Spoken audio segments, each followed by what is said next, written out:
do apóstolo Paulo aos Romanos, capítulo de número 7, versículo de número 19, vai dizer-nos assim a santa e poderosa palavra do Senhor: porque não faço o bem que quero, mas o mal que não quero, esse faço. Eu vou repetir novamente: porque não faço o bem que quero, mas o mal que não quero, esse faço. E agora, para que fique bem gravado em nosso coração, eu convido a igreja a repetir juntamente comigo: porque não faço o bem que quero, mas o mal que não quero, esse faço. Coloque a Bíblia no teu assento. É momento de falar com Deus. Senhor amado e Pai querido, Deus santo e todo-poderoso, estamos regozijantes nesta manhã, porque mais uma vez temos a oportunidade de estarmos na casa do Senhor. E hoje já podemos aqui falar com o Senhor em oração. Já podemos também louvar e agradecer o seu nome por meio dos louvores que aqui foram entoados a Ti. E agora a sua igreja espera receber uma palavra. Não uma palavra que nasceu no coração do homem, não uma palavra que venha de conhecimento humano, mas uma palavra, Pai, que nasceu primeiramente no coração do Senhor, o nosso Deus, e que agora será ministrada ao coração da sua igreja. Por esta razão, ó Pai, nós lhe pedimos que mais uma vez, ó Pai, o Senhor venha abrir os nossos ouvidos espirituais, venha abrir, ó Pai, o nosso entendimento, para que nós possamos não apenas ouvir, mas entender a mensagem que o Senhor tem preparado a cada um de nós, e que esta palavra ela seja como alimento para a nossa alma, combustível para a nossa fé, e como uma bússola ao Pai que nos aponta o norte, que nos mostra o caminho da sua vontade, que é boa, perfeita e agradável. Nesse momento eu me coloco diante de Ti como um simples servo que sou e lhe peço: usa-me, ó Pai, como instrumento em Suas mãos para pregoar a santa e poderosa palavra do Senhor. É o que nós lhe pedimos e desde já lhe agradecemos, em o nome do Senhor Jesus. Amém e graças a Deus. Agora eu te convido a dar a mais forte salva de palmas ao Senhor Jesus. Aleluia!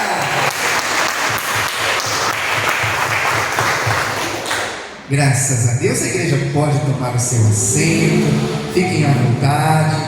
Isso.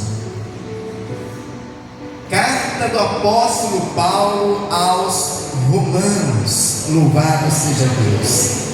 Como o próprio nome já diz, essa carta do apóstolo Paulo, ela foi escrita e endereçada aos romanos, aos cristãos que haviam se convertido a Cristo Jesus ali em Roma. Alguns deles judeus, outros que eram gentios, mas que agora todos compartilhavam da mesma fé em Cristo Jesus. Então Paulo escreve esta carta com a finalidade de fortalecer a fé dos irmãos que ali estavam e falar a respeito da doutrina da fé cristã. Pastor, o que é uma doutrina? São os ensinamentos. É a base, inclusive, de uma religião. Então Paulo escreve esta carta com a finalidade de trazer ensinamento também para aqueles irmãos que eram, de certa forma, novos convertidos, que estavam aprendendo e amadurecendo a sua fé.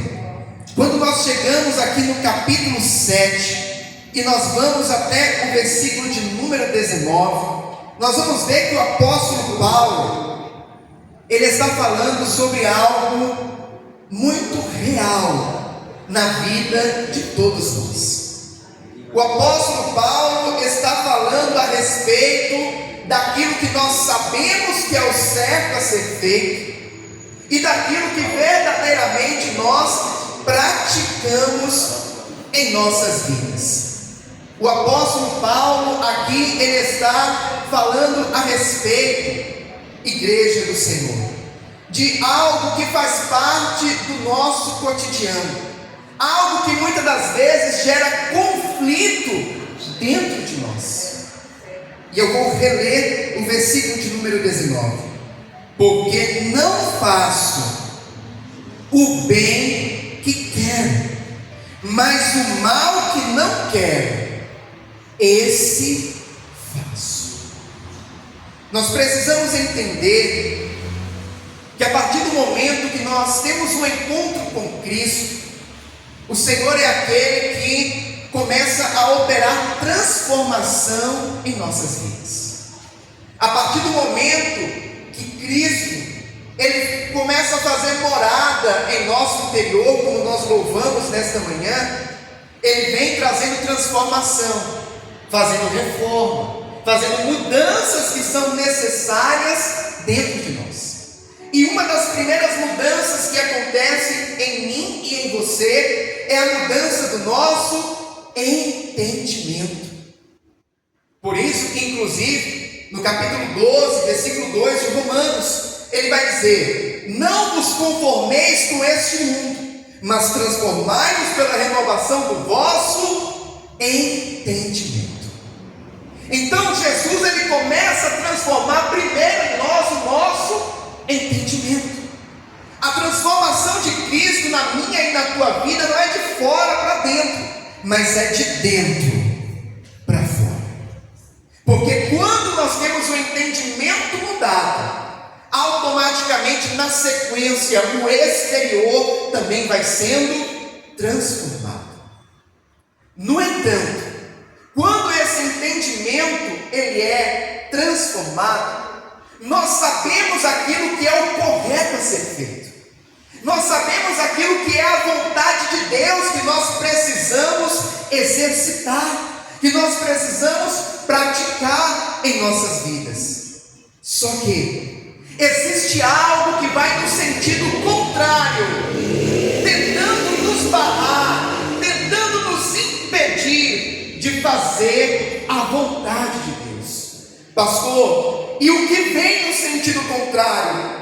Travando inclusive uma batalha contra o nosso espírito, para que nós não façamos a vontade de Deus.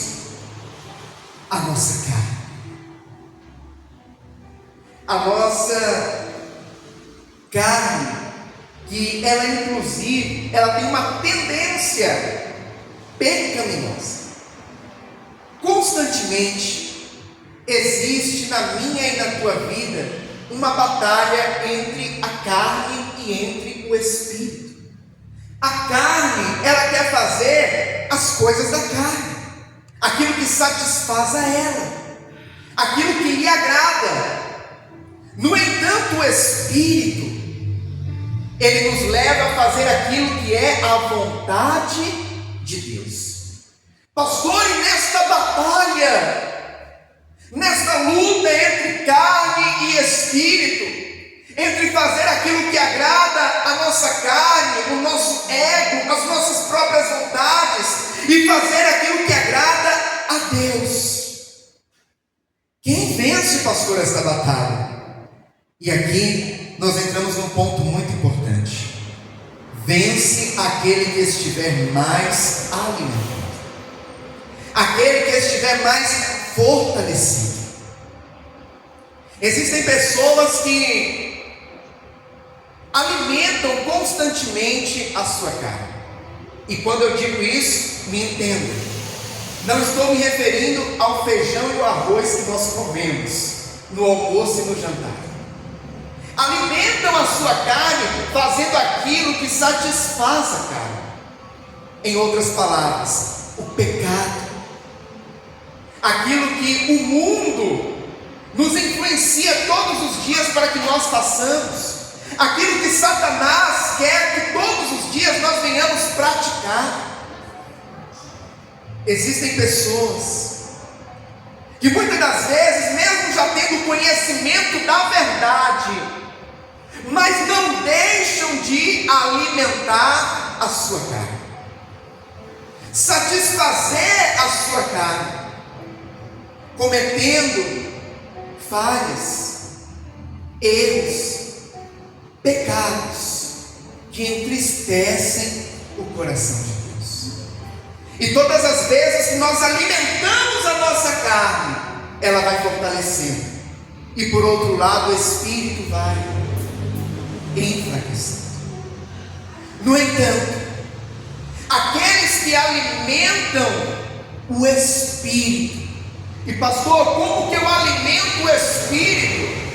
Ah, meu irmão e minha irmã, é na oração, é no jejum, é na meditação na palavra, é estar buscando a presença do Senhor, seja em casa, aqui na igreja, é procurando ter uma vida que agrada e satisfaz a Deus. Quando nós alimentamos o nosso Espírito, ele fica forte, e a nossa carne ela vai perdendo força. Nós precisamos, igreja do Senhor, fortalecer o nosso espírito. Nós precisamos alimentar o nosso espírito, aleluia, para que nessa batalha que é travada todos os dias, o espírito venha prevalecer.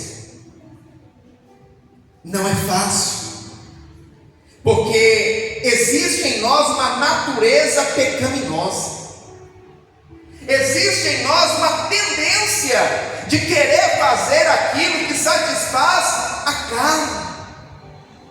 No entanto, se o nosso espírito estiver mais alimentado, mais fortalecido, a carne pode até falar alto, Satanás pode até querer bater na porta oferecendo pratos. No entanto, nós diremos não para o mundo, nós diremos não para o pecado, nós diremos não para a nossa carne e faremos aquilo que agrada a Deus, aquilo que alegra o coração do Senhor.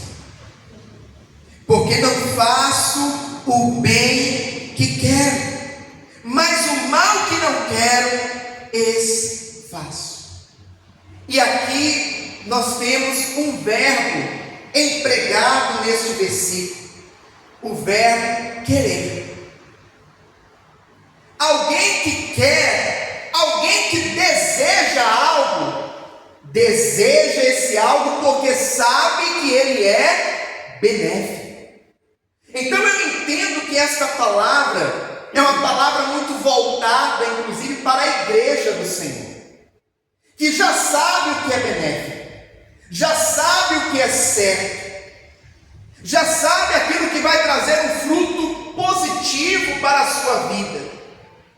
O apóstolo Paulo, inclusive, está falando de si próprio, um homem que já tinha vivência com Deus, um homem que já fazia a obra do Senhor. Então ele vai dizer: porque não faço o bem que quero. Porque aquele que não conhece a Cristo, aquele que ainda não teve uma experiência com o Senhor, para ele não importa. Ele ainda está com seus olhos tapados, ele ainda não tem o conhecimento da verdade, e por esta razão, por não ter ainda o conhecimento da verdade, ele não almeja fazer aquilo que agrada a Deus, porque na visão dele, aquilo que ele faz no mundo já está bom, está certo, não tem problema, não está fazendo mal para ninguém. Então por isso que nós chegamos ao entendimento que essa palavra está muito voltada principalmente para a igreja de Cristo, que tem o entendimento da verdade, que sabe aquilo que agrada e apraz ao nosso Deus. E o apóstolo Paulo traz aqui este versículo para minha e para a tua reflexão, a fim de que nós venhamos entender de uma realidade, a realidade que existe uma batalha constante, existe uma luta contínua na nossa caminhada cristã. Porque o fato de eu e você termos tido um encontro com Cristo não faz com que nunca mais venhamos pecar. É como eu costumo dizer, se eu perguntar para a igreja de quem hoje já cometeu algum pecado, é bem provável que a maioria, ou se não todos, levantarão a mão e vão dizer: pastor, eu já cometi algum pecado hoje. Porque nós temos uma natureza pecaminosa. No entanto, mesmo tendo essa natureza pecaminosa, o fato de já termos o conhecimento da verdade nos leva a querer fazer o certo, a querer fazer aquilo que é a vontade de Deus e a nos esforçar. Quem quer algo se esforça para consegui-lo. Quando você está lutando para conquistar a casa própria, você se esforça para isso. Você trabalha até tarde, faz hora extra, trabalha sábado, domingo se for preciso. Quando você está lutando para conquistar o carro do ano, a mesma coisa. Não mede esforço, se preciso for, entra no financiamento e assim por diante. Porque você almeja algo, você quer algo, então você se esforça para conseguir aquilo.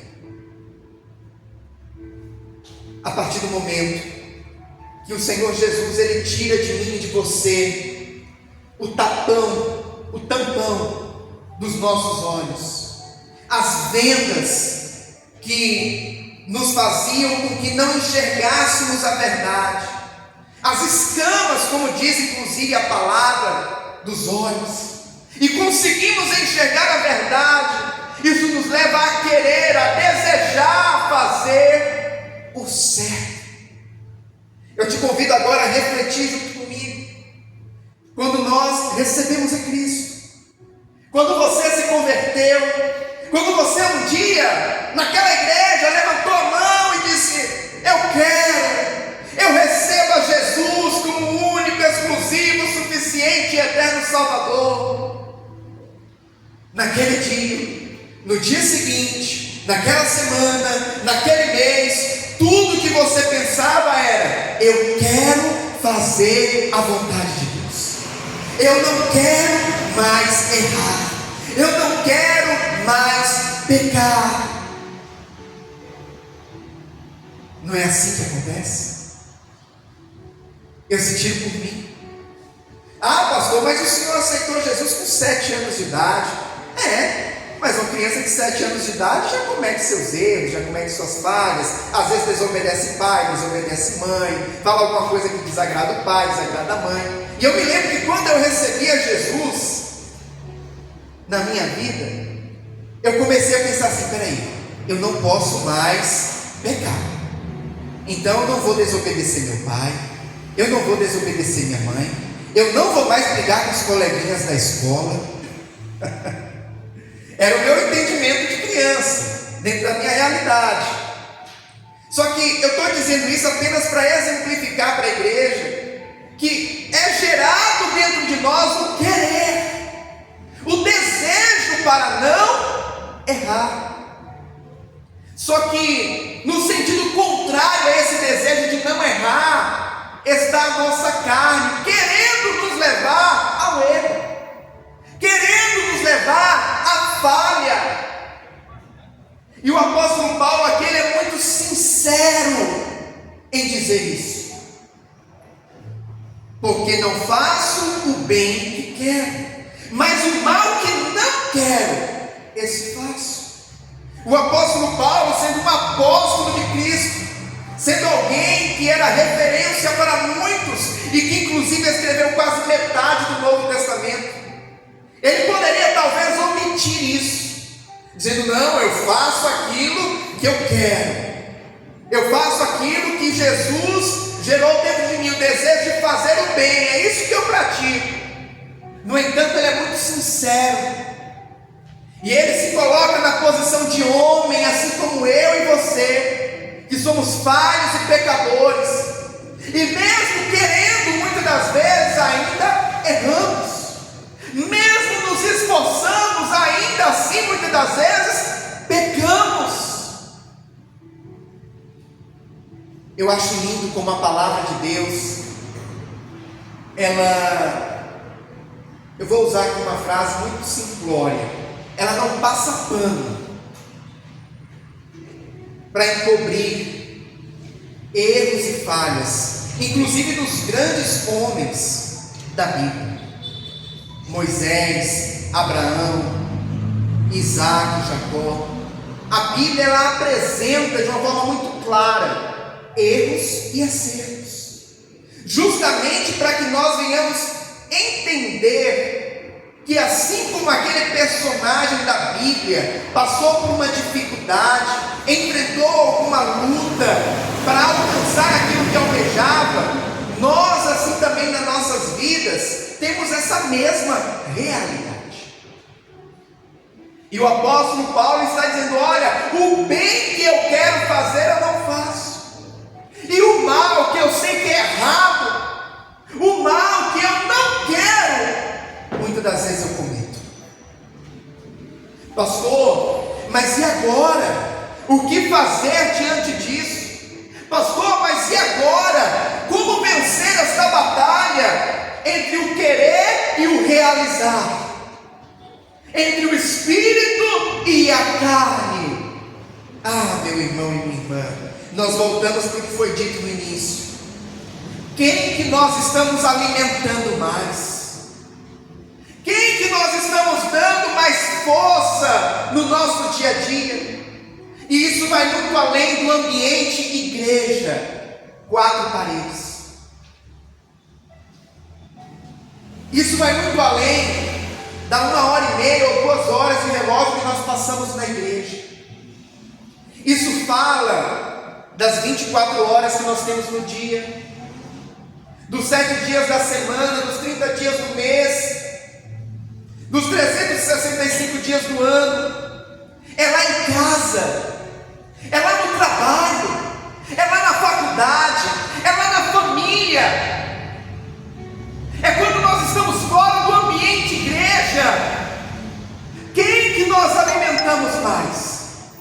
É quando nós estamos nas 4 paredes dentro de casa. Quem que nós alimentamos mais? É o espírito ou é a carne?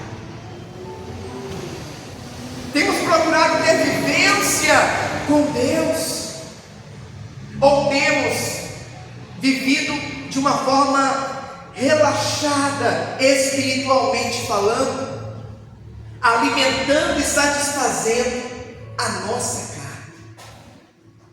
Ah, meu irmão e minha irmã, esta batalha não é uma batalha fácil de ser vencida. Essa batalha não é uma batalha simples de ser travada. Nós estamos falando aqui de uma realidade que ocorre na vida de todo cristão, na vida de todos nós. Nós precisamos abrir o nosso entendimento para essa verdade, porque muitas das vezes estamos alimentando a nossa carne e enfraquecendo o nosso espírito nas pequenas coisas, nos detalhes, e não percebemos. Pastor, seja mais claro, pastor. Ah, meu irmão e minha irmã, eu costumo dizer que Satanás ele é sutil, ele é sorrateiro. Satanás ele vem com sapatos de algodão, e aí ele vem trazendo coisas, costumes, práticas que não são de Deus, mas que parece não fazer mal algum, parece não ter problema. Afinal está todo mundo fazendo, afinal é comum todo mundo falar, todo mundo fazer, todo mundo agir dessa forma. E aí, se nós não formos firmes naquilo que a palavra do Senhor nos ensina, naquilo que Cristo um dia trouxe à minha e à tua vida, que é a verdade, nós acabamos cedendo ao inimigo, acabamos cedendo aos pratos e damos lugar para que o pecado entre em nossas vidas. Às vezes é uma pequena mentira, em outras situações é uma situação simples que aconteceu, aonde gerou um desentendimento, e ali ficou um rancor guardado, um ressentimento dentro do coração. Às vezes, em outras situações, é o que nós permitimos entrar na nossa casa, através da televisão, através da internet. Principalmente nos dias de hoje, nós temos acesso a muita informação, acesso a muito conteúdo, e se não tomarmos cuidado, nós permitimos que coisas que desagradam a Deus entrem na nossa casa. Pastor, o senhor está falando para eu não ter televisão, para eu não ter computador, para eu não entrar na internet? Não. Assista a televisão, mexa no computador, entre na internet, mas tudo com vigilância, com sabedoria, com um olhar também espiritual.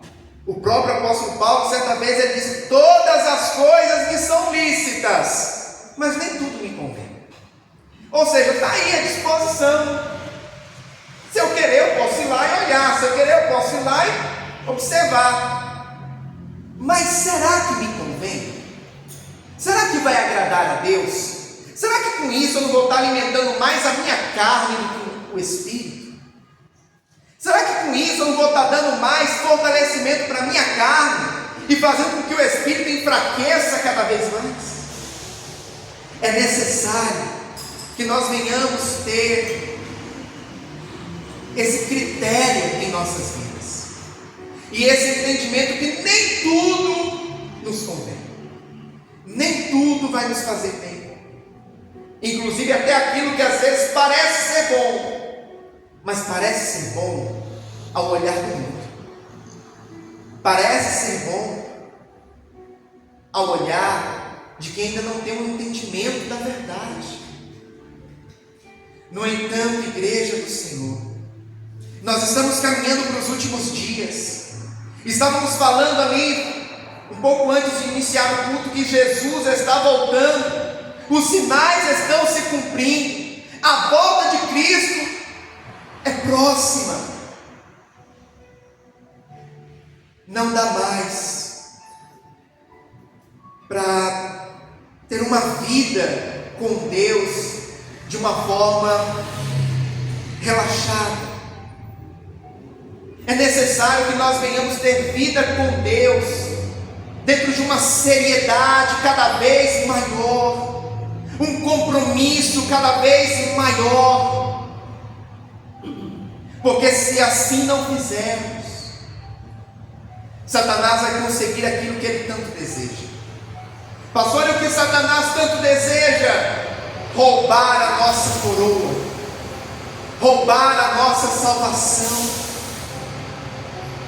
Não deixemos que o inimigo roube a nossa coroa, que venhamos estar atentos, vigilantes, que venhamos cada dia mais nos atentarmos para as coisas que são do alto, para fortalecer o nosso espírito, para que nesta batalha o Espírito venha vencer, para que nesta batalha o Espírito venha prevalecer e o inimigo seja envergonhado. Aleluia! Ah, meu irmão e minha irmã, o Senhor essa manhã traz uma palavra muito clara ao meu e ao teu coração, que nós precisamos alimentar mais e cada vez mais o nosso espírito. Nós precisamos cada vez mais renunciar ao mundo, renunciar ao pecado, renunciar àquilo que desagrada a Deus, mesmo que isso venha gerar talvez dentro de nós conflito. Pastor, que conflito, pastor? O conflito com o nosso ego. O conflito, muitas das vezes, com o nosso orgulho. O conflito com a nossa carne. Mas eu quero te dizer nessa manhã que vale a pena renunciar o que for preciso, vale a pena deixar de lado o que for necessário para ser fiel ao Senhor. Existe um lugar preparado para mim e para você. Existe um lugar preparado pelo Senhor, aonde lá a Bíblia diz que existem mansões celestiais. E é para esse lugar que o Senhor irá nos levar. É para esse lugar que nós vamos ir passar a nossa eternidade com Deus, em nome de Jesus. Amém, amados? Essa é a palavra do Senhor para o meu, para o teu coração nesta manhã. Vamos aplaudir bem forte ao Senhor Jesus. Aleluia!